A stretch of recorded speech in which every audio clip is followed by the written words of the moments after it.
Hotel सवाई Malhar family restaurant bar व banquet hall AC non AC Mumbai Nashik महामार्गावरील खातुली येथील सुप्रसिद्ध एकमेव ठिकाण सवाई बँक्वेट हॉल. लग्न समारंभ, साखरपुडा, वाढदिवस, सेवानिवृत्ती व विविध कार्यक्रमांसाठी उत्तम ठिकाण सवाई बँक्वेट हॉल. आनंद, प्रेम आणि आठवणींचं सुंदर मिलन सवाई बँक्वेट हॉल. अचानक हल्ला होईल आणि अनेक लोक नदीमध्ये उड्या मारतील आणि मोठी हानी होईल. त्या समूहामध्ये एक निळा झेंडा मला फडकताना दिसला. अरे हा कोण आहे आतमध्ये घुसून? या पेशवाई हरवल्यामुळं दुसऱ्या बाजीरावाला तिथून पळून जावं लागलाय आणि तो मांडलिक झाला बिरात. ज्या शनिवार वाड्यावर जो जरीपट्टी का बालाजी पंत नातू याने उतरवून ब्रिटिशांच्या ताब्यात शनिवार वाडा दिला होता, तो ब्रिटिशांच्या ताब्यात राहिला आणि पेशवाई या 1 जानेवारी 1818च्या युद्धाने पेशवाई संपुष्टात आणली आणि छत्रपती शिवाजी महाराज त्यांच्या मृत्यूनंतर जी साताऱ्याची राज्य गादी होती, जी कोल्हापूरची राज्य गादी होती, ती आपण सुरक्षित ठेवू शकलो. दुसऱ्या बाजीरावाने त्या दोन्ही राज्यगाद्यांचा हक्क नाकारला होता, ते पुनर्जीवित करू शकलो. नमस्कार, मी संजय भालेराव, शहापूर गजालीत आपले स्वागत आहे.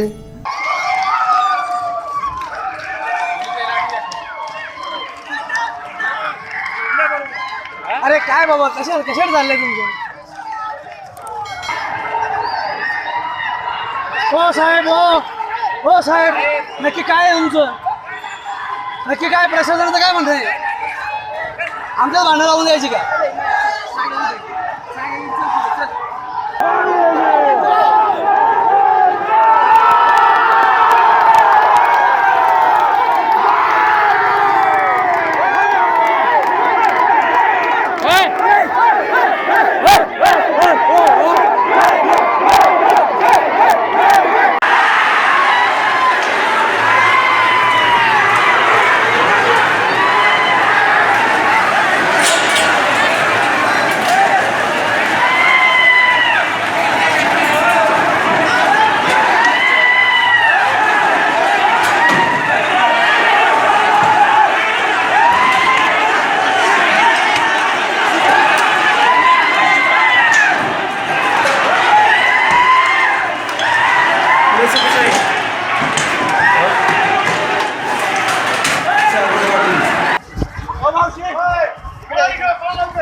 काय प्रकार आहे का?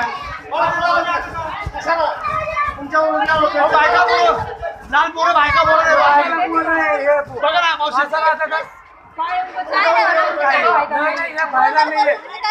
आपल्याला भांडू खायला काय? बघा आमचं भांडू करणार काय? कशाला भांडतोय? 5-6 दिवसापूर्वी गोंधळ झालाय. नमस्कार, मी संजय भालेराव, शहापूर गजालीत आपले स्वागत आहे. 1 जानेवारी 2018 रोजी शौर्यस्तंभास अभिवादन करण्यासाठी आलेल्या भीम अनुयायांवर केलेल्या हल्ल्याची चौकशी करण्यासाठी नेमण्यात आलेल्या कोरेगाव भीमा चौकशी आयोगातील मुख्य साक्षीदार रवींद्र चन्ने साहेब आज आपल्या सोबत आहेत. नमस्कार सर. नमस्कार, जय भीम. आज आपण या ठिकाणी 2018 साली जो हल्ला झाला किंवा हल्ला केला त्याबाबत आपण रवींद्र चन्नेंकडनं जाणून घेऊयात की नक्की काय घडलं होतं, कशा प्रकारे काय झालं, काय सांगाल? 1 जानेवारी 2018 रोजी आम्ही नेहमीप्रमाणे वडू बुद्रुकला अभिवादन करण्यासाठी गेलो होतो आणि 2018च्या 1 जानेवारीची सकाळ ही भयानक काहीतरी वास्तविक घेऊन येईल असं आम्हाला हे वाटलं नव्हतं. आम्ही वडूला गेलो, त्यावेळेची परिस्थिती बघितली. वडू बुद्रुकच्या छत्रपती संभाजी महाराजांच्या ज्या समाधीजवळ दर्शन घेण्यासाठी येणाऱ्या भीम अनुयायांना अडवण्यासाठी काही हिंदुत्ववादी लोक, ज्यांच्या हातामध्ये भगवे ध्वज होते, ज्यांच्या कपाळाला टिके होते आणि बहुतेकांच्या अंगामध्ये जे स्वेटर होते त्याच्यावर जगदंबा वगैरे असं लिहिलेले, हा मोठ्या प्रमाणात समूह जमला होता. जो समूह छत्रपती संभाजी महाराजांना दर्शन घेऊन जो वडू बुद्रुक मध्ये असलेले गोविंद गोपाल महार, की ज्याने संभाजी महाराजांना अग्नी दिला असा इतिहासामध्ये नोंद आहे. त्यांच्या समाधीकडे लोक दर्शनाला जात होते, त्यांना अडवलं जायचं. त्यावेळेस मी तिथल्या पोलिसांनाही सांगितलं होतं की साहेब, परिस्थिती गांभीर्य वाटते. आम्ही तिथून निघाल्याच्या नंतर आम्ही वडू बुद्रुकला निघालो, त्यावेळेस संपूर्ण गाड्या अडवल्या गेल्या होत्या. आम्ही कोरेगावला आलो. ओके. कोरेगाव भीमामध्ये संपूर्ण दुकानं बंद, कुठलीही सोय नाही. आणि आम्ही पार्क करण्याच्या ठिकाणी गाडी पार्क केली. आम्ही चालत शौर्य स्तंभाला दर्शन अभिवादन करण्यासाठी केलं. ओके. जाण्यासाठी नदीचा एक पूल मोकळा होता, येण्यासाठी दुसरा रस्ता. आम्ही अभिवादन केल्याच्या नंतर येताना बरोबर पेरणे फाटा हा. आणि कोरेगाव भीमा. ओके. आम्ही कोरेगाव भीमाकडे आल्याच्या नंतर ती वडू बुद्रुक मधले जो समूह होता, अच्छा, म्हणजे ते भगवा ध्वज घेऊन जे आलेले होते ते ती लोक. मला 200-300 मीटरवर दिसली. काही पोरं बाईक घेऊन आले होते. माझ्यासोबत ॲडव्होकेट निखिल आयरे होते. मी त्यांना सांगितली, परिस्थिती कदाचित धोकादायक आहे, आपण आपले मोबाईल चालू करा. आम्ही व्हिडिओ शूटिंग चालू केली. पोलिसांना सांगितलं की हा जमाव इथं थांबवा, कारण नदीच्या दोन्ही बाजूला ओके. जी भीमानुयायी आले होते, महिला होत्या, वृद्ध लोक होती, लहान मुलं होती आणि ती निर्धास्त बसली होती. आणि मी असा विचार केला, हा समूह जर तिकडे गेला तर अचानक हल्ला होईल आणि अनेक लोक नदीमध्ये उड्या मारतील, सैराभर होईल ओके. आणि मोठी हानी होईल. हम्म. मी पोलिसांना सांगून ते थांबवला. आणि त्या समूहाच्या ठिकाणी जे भगवे ध्वज घेऊन लोक आले होते ते नाचायला लागले, ओके. घोषणा द्यायला लागले. आणि मी माझ्या मोबाईलमध्ये ते रेकॉर्डिंग करत होतो. त्या समूहामध्ये 700-800 समूहामध्ये एक निळा झेंडा मला फडकताना दिसला. ओके, म्हणजे ते 800 लोकांमध्ये एकच निळा झेंडा फडकताना हा, तुम्हाला आणि दिसला. मला असं वाटलं, अरे हा कोण आहे आतमध्ये घुसला. ओके. आणि तो आतमध्ये घुसल्याच्या नंतर मी त्याला बाहेर काढायला गेलो. मला त्याची माझी ओळख नाही, पण अनाहूतपणे एक जी आपली एकमेकावर अटॅचमेंट असते, हा. त्या अटॅचमेंट मध्ये मी आतमध्ये गेलो आणि तो संपूर्ण हल्ला माझ्यावर झाला. हो हो हो. हल्लेखोरांनी मला मारताना माझा मोबाईल खाली पडला होता. मात्र ती समोर एक बिल्डिंग आहे, त्या बिल्डिंग मधून तो हल्ला सगळा शूट केला गेला, की जो हल्ला आजही सोशल मीडियावर, टीव्ही चॅनलला आपल्याला तो दिसतोय. त्याच्यामध्ये मी खाली पडलेला आहे, हो. लोक झेंड्याने मारतायत, अरे बापरे. मी उठून उभा राहतोय, त्यांना विचारतोय आणि मग ते माझ्यावर दगडफेक करतायत. अच्छा, म्हणजे मारलं पण आणि नंतर दगडफेक देखील काय मी केली. उभा राहिलोय, हो हो. त्या माझ्यावर दगडफेक होते आणि मग मी रस्ता पलीकडे करून निघून जातोय.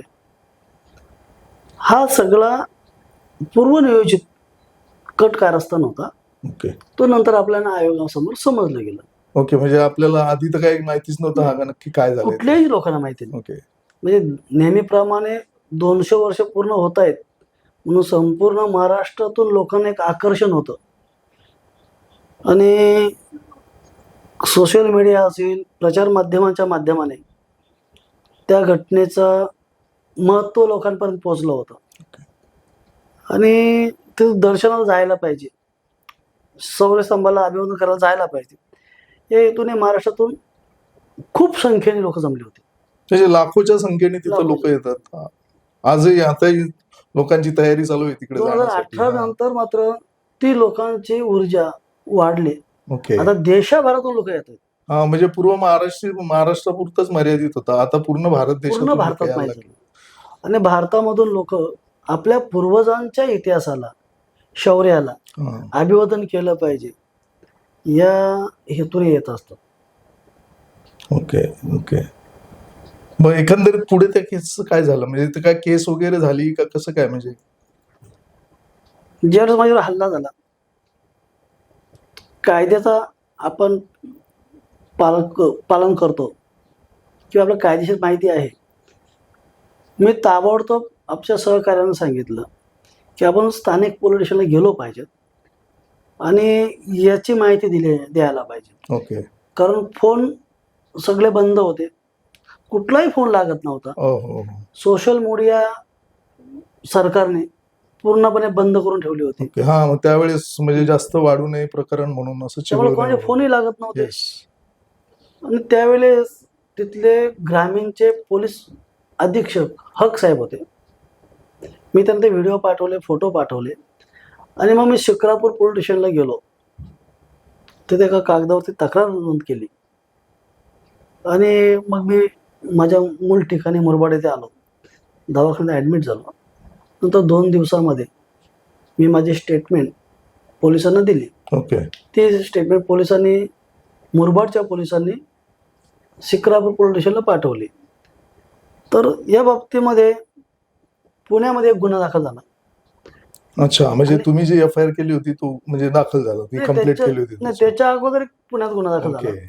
आणि मग आमच्या सगळ्यांच्या महाराष्ट्रातून जेवढ्या तक्रारी आल्या त्या सगळ्या त्याला साक्ष म्हणून त्या FIRला कदाचित त्या पुरवण्यामध्ये घेतल्या असतील. हा. मग त्या केसचं आतापर्यंत काय चाललंय ते आम्हालाही माहिती नाही. ओके.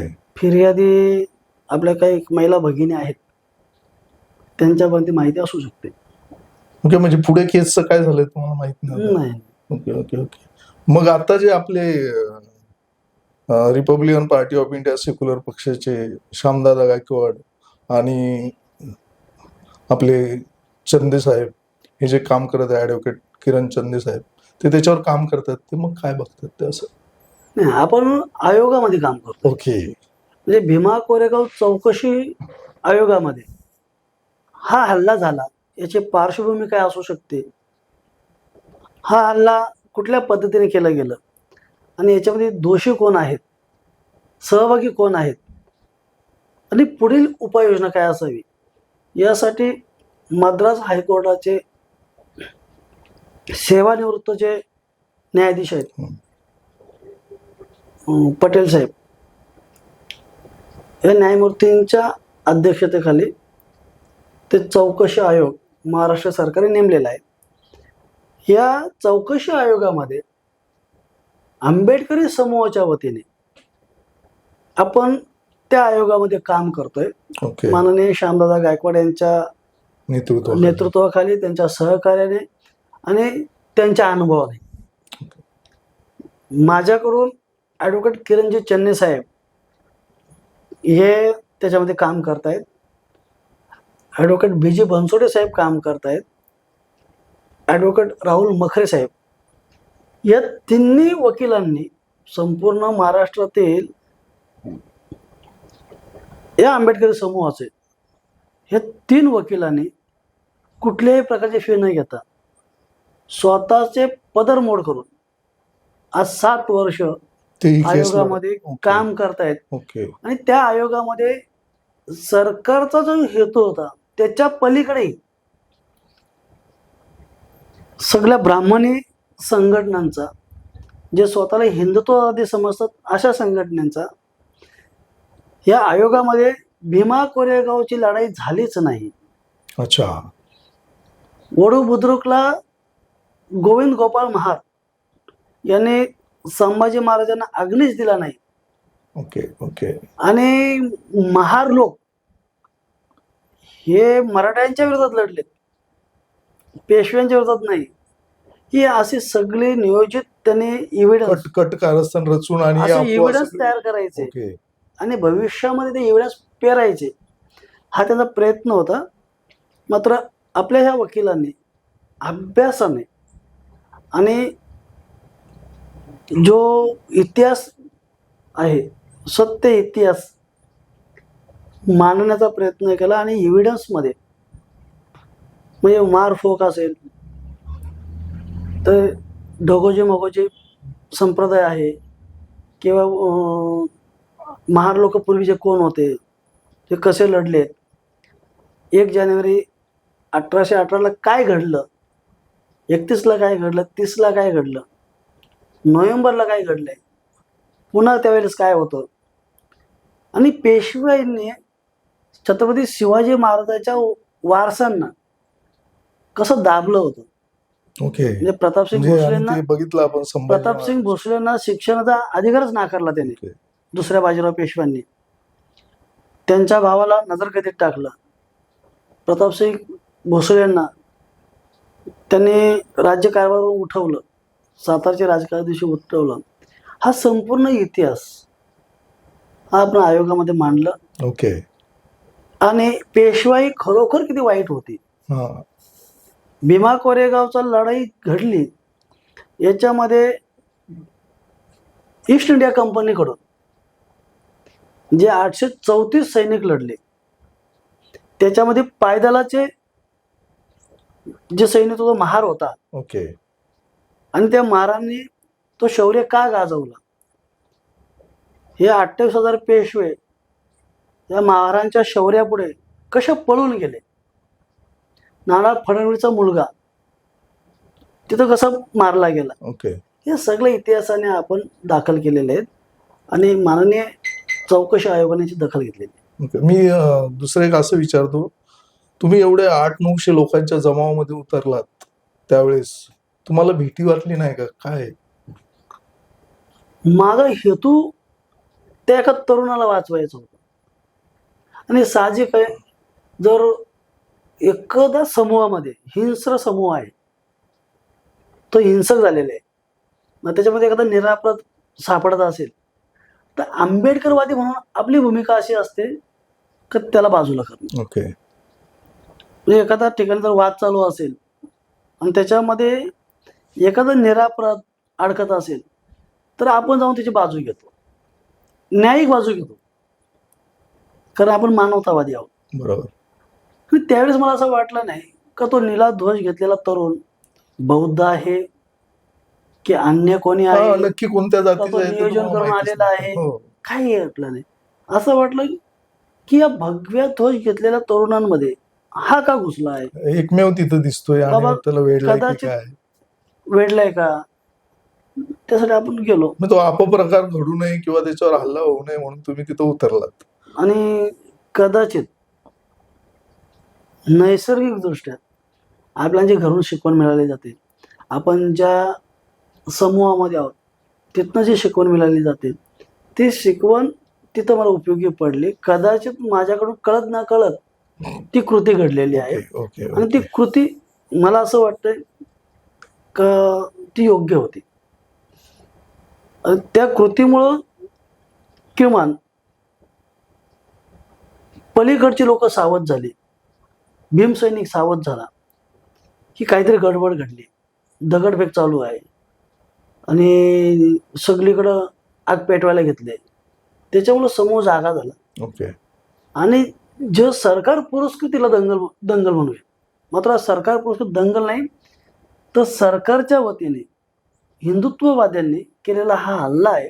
ओके. आणि या हल्ल्यामध्ये अनेक लोक जखमी व्हावीत, मृत्युमुखी पडावेत आणि भीमा कोरेगावच्या या शौर्य दिनाला गालबोट लागावा असा कदाचित हा प्री प्लॅन असू शकेल. मात्र तो माझ्या त्या एका कृतीमुळं आपण लोकांना सजग करू शकलो, सावध करू शकलो, याचा आपल्याला अभिमान आहे. म्हणजे हा तुम्हाला असं म्हणायचं हा जाणीवपूर्वक शासनाने केलेला हल्ला होता, म्हणजे असंच म्हणायला लागेल ना. आता एकंदरीत शासनाने हल्ला म्हटल्यापेक्षा शासनाने म्हणजे जे पोचलेले लोक आहेत, हो हो मग त्याच्यामध्ये तो मनोहर भिडे एक बोटे त्याची संघटना सातत्याने 4-5 वर्ष तिथं काम करते, मग तिथल्या आपल्या मराठा बांधवांची माथी भडकवते. ओके. मिलिंद एकबोटे एक मिलिंद एक बोटे पण आहेत त्याच्यावर. तो त्याच्यामध्ये तरुणांची संघटना बांधतोय आणि तो तरुणांना मुस्लिमांच्या विरोधामध्ये, बौद्धांच्या विरोधामध्ये भडकवतोय. म्हणजे एकंदरीत जातीवाद निर्माण करण्याचा त्याच्यानंतर प्रयत्न धनंजय करतायत. देसाई हो हो. या 3-4 संघटना तिथे सातत्याने काम करत होती पुण्यामध्ये. आणि त्याने मराठा तरुणांची आणि मराठा तरुणांसह अन्य तरुणांची माती भडकवली.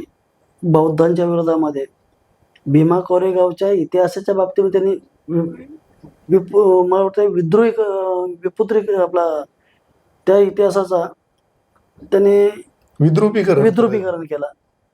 त्याच्यानंतर वडू बुद्रुकची घटना गोविंद गोपालाने केली नाही, मग तिथं जे भाडांग्यांना वाटलं आम्ही अग्नी दिला म्हणून आम्ही भाडांगे झालो.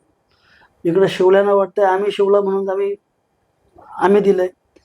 असं प्रत्येकाला ना- म्हणजे एकंदरीत तिथे हा प्रकार इतिहास दाबण्यासाठी किंवा इतिहास पुसून काढण्यासाठी प्रकार घडवला आणि आपली लोक तिथे येऊ नयेत असाच काहीतरी प्रकार म्हणजे एक दहशत निर्माण दहशत व्हावी निर्माण करायची. म्हणून त्यांनी हा केला असं एकंदरीत तुमच्या बोलण्यावरून दिसून येत हो तसंच गेलं. आहे. मला एक सांगा, आता ही 2018 साली घटना घडली होती, आता 2025 आहे, आता 2 दिवसात 26 चालू होईल. पण आत्ताची सिच्युएशन त्या काय म्हणजे हा आयोगाने पुढे काय केलं काय? आता आयोगाचं काम चालू आहे. आयोग जवळजवळ शेवटच्या म्हणजे अंतिम टप्प्यात आहे म्हणजे ते. कन्क्लुजन परत आयोग पोहोचतोय. ओके. आयोगाचं म्हणणं सरकारला सादर करेल. 2018 ते 26 याच्यामध्ये मला असं वाटतंय की 2018ला जी चुकी झालेली आहे हा किंवा 18 करण्याचा त्यांचा जो हेतू होता तो त्याच्यामध्ये ते पराभूत झालेले. म्हणजे त्यांनी केलेली चुकी नाही म्हणता येणार, ते हेतू पुरस्कार केलेलं कारस्थान पण ते होतं बरोबर आणि ते त्याच्यामध्ये अयशस्वी झालेलं आहे. सक्सेस अयशस्वी झालेत. त्याच्यामध्ये भीम सैनिकांना एक ऊर्जा मिळाली. बघा 2018ला लहान मुलं, महिला, वृद्ध लोक गेले. 19ला नाही तसं झालं. 19ला तरुण जास्त गेले ओके ना, त्यांना ती ऊर्जा मिळाली ना बाबा. आणि तरुणाने नियोजन पद्धतीने गेले होते, म्हणजे मार खाण्याच्या पद्धतीने गेले नव्हते. 2018ला झेंड्यांच्या काड्या लाकडी होत्या, पण 19ला आहे ना, 2019ला मी जेवढे झेंडे बघितले त्यातले 70% झेंड्यांच्या काड्या हे स्टीलचे होते. ओके ओके, म्हणजे पूर्व नियोजित आपले की बाबा भीमसैनिक तुमच्यावर तिथे हल्ला दाखल झाला, झाले होते तुमच्यावर हल्ला आपल्या झाला तर प्रोटेक्शनासाठी. तुम्ही संरक्षण करू शकाल. ओके. अशा सगळ्या महिला घेऊन गेले नव्हते, लहान मुलं घेऊन गेले नव्हते, वृद्ध लोक घेऊन गेले नव्हते, अपंग लोक घेऊन गेले नव्हते. मग तर ते प्रचंड संख्येने लोक जमले आणि मग दरवर्षी हा लोकांचा ओघ आता वाढत चाललाय. सरकारवर दबाव आहे आता आणि सरकारला त्याचं पूर्णपणे नियोजन करावं लागतंय. उलट तुमच्या आपल्या ह्या चॅनलच्या माध्यमाने माझी सरकारला विनंती आहे का 8 वर्ष तिथल्या स्थानिक लोकांचा तुम्ही दमन करताय, त्यांची दुकानं बंद ठेवताय, त्यांचा रोजगार बंद करताय. ते सरसकट करायला नाही पाहिजे. त्या हल्ल्यामध्ये जी लोक सहभागी आहेत, जे तुमच्या पोलिसांनी ओळख केलेली आहे, त्या लोकांना तुम्ही नोटीस द्या. हा बरोबर आहे, म्हणजे सरसकट सगळ्यांचं नुकसान नको त्या व्हायला. लोकांना नोटीस द्या. ते समाजकंटक आहेत त्यांना त्या दिवशी ठेवू नका तिथे. 8-10 दिवस त्यांना तुम्ही तडीपार करा वगैरे काहीतरी बाजूला असते ती ठेवा. प्रोसेस. हा सामान्य लोकांना नका ठेवू. बरोबर आहे. सामान्यांचे धंदे बंद राहतात, उद्योग व्यवसाय बंद राहतो. तुमच्या चॅनलच्या माध्यमाला मी सांगू इच्छितो की माझ्यावर हल्ला झाल्याच्या नंतर मी रोडच्या पलीकडे गेलोय. पलीकडे एक माझी मराठा भगिनी आहे, मी मुद्दाम तिचं आडनाव वगैरे सांगत नाही. त्या अशा भयावह अवस्थेमध्ये मी तिथं थांबलोय आणि मला असं वाटतं माझं डोकं फुटलंय, अंगावर खूप वार आहेत असं मला वाटलं.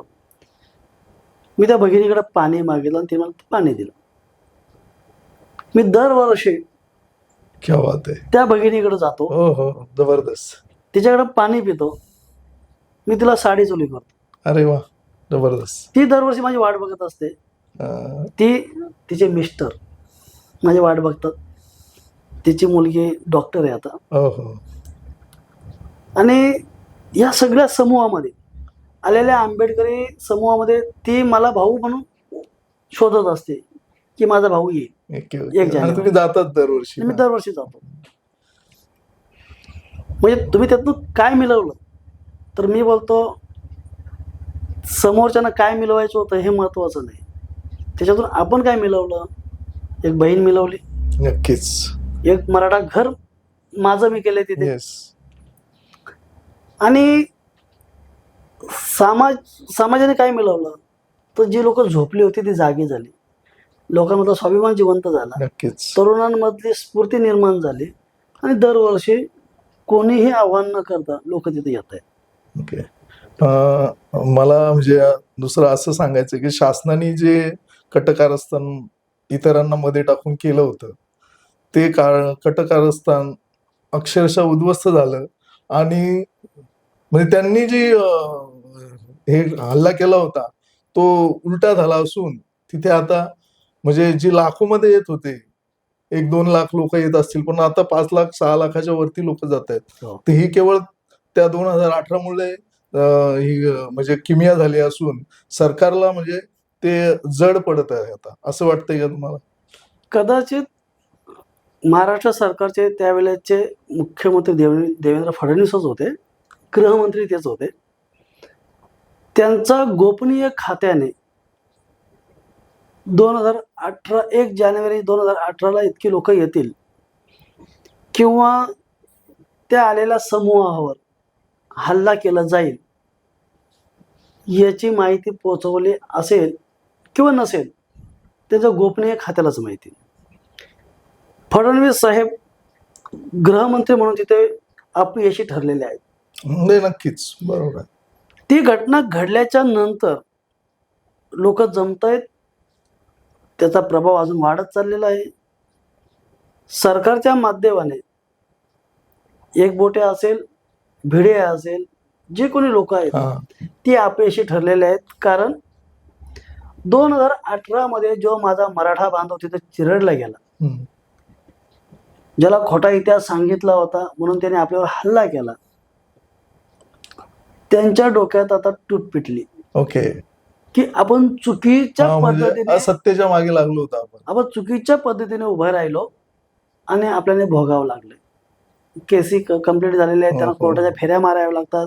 आज 3-4 दिवस त्यांना गावाच्या बाहेर राहावं लागतंय. 31 म्हणजे 9 वर्षाच्या निमित्ताने त्यांना कुटुंबासोबत राहता येत नाही. हा त्यांच्यावर झालेला आघात आहे आणि आता त्याचे डोळे उघडलेत. त्याच्यामुळे त्या संघटनेला बळ देणारं सरकार, त्यावेळेचे मुख्यमंत्री, आताचे मुख्यमंत्री, त्यावेळेचे गृहमंत्री, आताचे गृहमंत्री देवेंद्र पंत फडणवीस हे आणि यांचं संपूर्ण टोळकं हे अपयशी ठरलेलं आहे. ओके. मला एक सांगा, आपण आता 1 जानेवारी येते 2च दिवसामध्ये, आपण तर जाणारच असाल. आपण काय सांगाल आपल्या येणाऱ्या भीम अनुयायांना, काय संदेश द्याल? मी महाराष्ट्रातून येणाऱ्या नव्हे तर देशभरातून येणाऱ्या भीम अनुयायांना आपल्या चॅनलच्या माध्यमाने विनंती करेल, काही येताना तुम्ही त्या ठिकाणी उत्सव म्हणून येऊ नका. एक पवित्र दिवस आहे, जे आपण चैत्यभूमीला जातो, ज्या भावनेने आपण दीक्षाभूमीला जातो, त्याच भावनेने शौर्यभूमीला यायला पाहिजे. येताना छत्रपती संभाजी महाराजांचं जिथे हत्या झालेली आहे ते वध म्हणतात, आपण हत्याच म्हणायला लागेल. बरोबर ना. वध हा दृष्टाचा केला जातो, हत्या ही चांगल्या माणसाची केली जाते. त्या तुळापूर ठिकाणी आपण नमन करायला पाहिजे. तितक्याच सद्भावनेने आपण वडू बुद्रुकला गेल्याच्या नंतर छत्रपती संभाजी महाराज, कवी कलेश यांच्या समाधीवर नतमस्तक व्हायला पाहिजे आणि बाजूलाच असलेल्या गोविंद गोपाल महार गायकवाड यांच्याही समाधीला आपण अभिवादन केलं पाहिजे. अच्छा, म्हणजे ते जवळजवळच आहेत. जवळजवळ. कुठल्याही प्रकारचा द्वेष मनात घालून कुठल्या समूहाच्या विरोधामध्ये राग व्यक्त करण्यासाठी तुम्हाला जायचं नाही. ओके. तुम्ही मानवतेच्या भावनेतून तिथे गेले पाहिजेत, तिथला इतिहास समजून घेतला पाहिजे. तो इतिहास घेतल्याच्या नंतर मात्र तुम्ही स्वतःला आता आत्मचिंतन केलं पाहिजे का जे लढले आणि तुळापूर ठिकाणी छत्रपती संभाजी महाराजांचा हत्या केली गेलेली आहे. त्यांना हिंदुत्ववादी वध म्हणतात. वध हा जे दृष्ट प्रवृत्तीचे असतात. तिचे केला जातोय. ही हत्या केलेली आहे. तिथे जाऊन नतमस्तक व्हायला पाहिजे. तिथे आल्याच्या नंतर एक लक्षात गोष्ट घेतली पाहिजे की आपण कोणाच्या विरोधात द्वेष करायला आलेले नाही किंवा एकाने 56 कापले, 500 महार किती शूर होते, या आविर्भावात न राहता ते कोणाच्या विरोधात लढले आणि का लढले, ते का लढले, तर पेशवाईने समस्त लोकांवर जी गुलामी लादली होती ओके, ती गुलामी तोडण्यासाठी हे 834 मधले जे महार समूह जास्त होता ते जिंकू किंवा मरू या द्वेष भावनेने उतरले होते आणि त्याने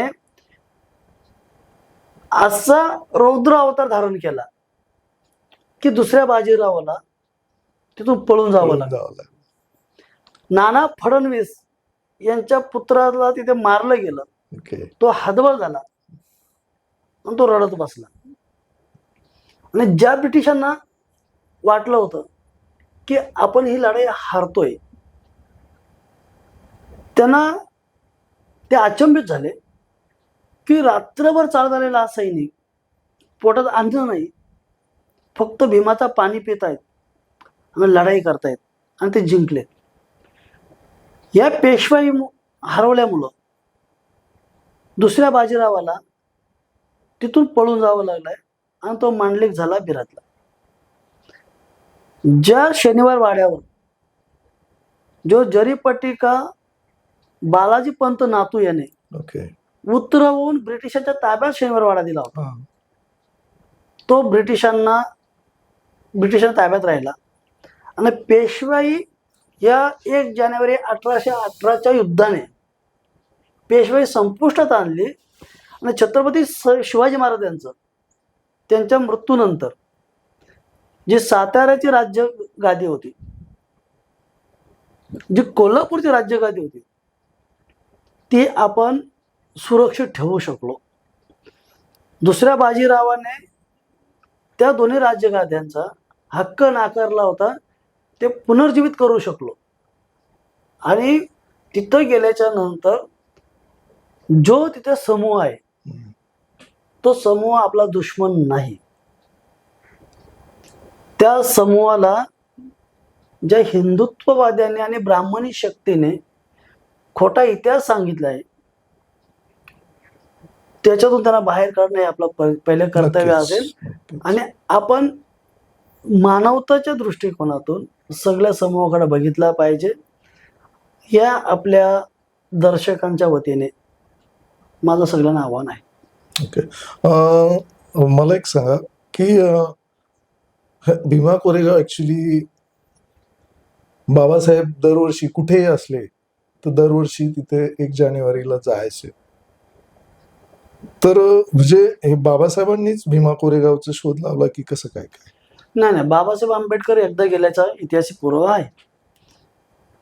बाबासाहेब आंबेडकर त्या ठिकाणी गेलेत आणि सांगतायत की भीमा कोरेगाव ची लढाई हा तुमच्या शौर्याचा इतिहास आहे. तुमच्या पूर्वजांनी जो इतिहास तयार केलेला आहे याच्यातून तुम्हाला प्रेरणा घेऊन लढायचं आहे. येस, आणि बाबासाहेब गेल्याचे पुरावे आहेत. म्हणजे बाबासाहेब तिथे गेलेच नाही, ती लढाईच खोटी ठरली, ती लढाई घडलीच नाही असा ज्यांचा प्रचार आहे त्या हिंदुत्ववाद्यांची RSS, या RSSचे जो गोवळकर गुरुजी आहे त्याचा बंच ऑफ थॉट्स ह्या पुस्तकामध्ये मास्तरने त्या गोवळकर मास्तरने लिहून ठेवलंय. म्हणजे बाबासाहेब तिथे गेलेत. ओके ओके, त्याच्यामुळे बाबासाहेब आंबेडकर तिथे गेलेलेच आहेत. त्या शौर्य स्थळाला बाबासाहेबांनी वंदन केलेलं आहे आणि बाबासाहेबांनी ज्या समूहाला वाटत होतं की आपण लढू शकत नाहीत, प्रस्थापित व्यवस्थेने आपल्याला पूर्णपणे जखडून टाकलेलं आहे, त्यांच्या विरोधामध्ये लढण्यासाठी बाबासाहेब आंबेडकरांनी ही लढाई तुम्हाला प्रेरित करण्यासाठी तिचा त्याने उपयोग केलेला आहे. ओके. या ठिकाणी आज बऱ्यापैकी रवींद्र चंदे साहेबांनी 2018 साली जो हल्ला केला गेला होता हिंदुत्ववाद्यांकडून, त्याबद्दल आपल्याला सविस्तर माहिती दिली आणि कसा हल्ला घडला आणि इतिहासाला कसं दाबल्या जात होतं ज्याच्यावर त्यांनी ओहोपोह केला असून या ठिकाणी आज आपण शहापूर गजाली कट्ट्यावर इथेच थांबत आहोत. नमस्कार साहेब. नमस्कार. जय भीम, जय भारत. ताज्या घडामोडींसाठी पाहत राहा शहापूर गजाली. धन्यवाद.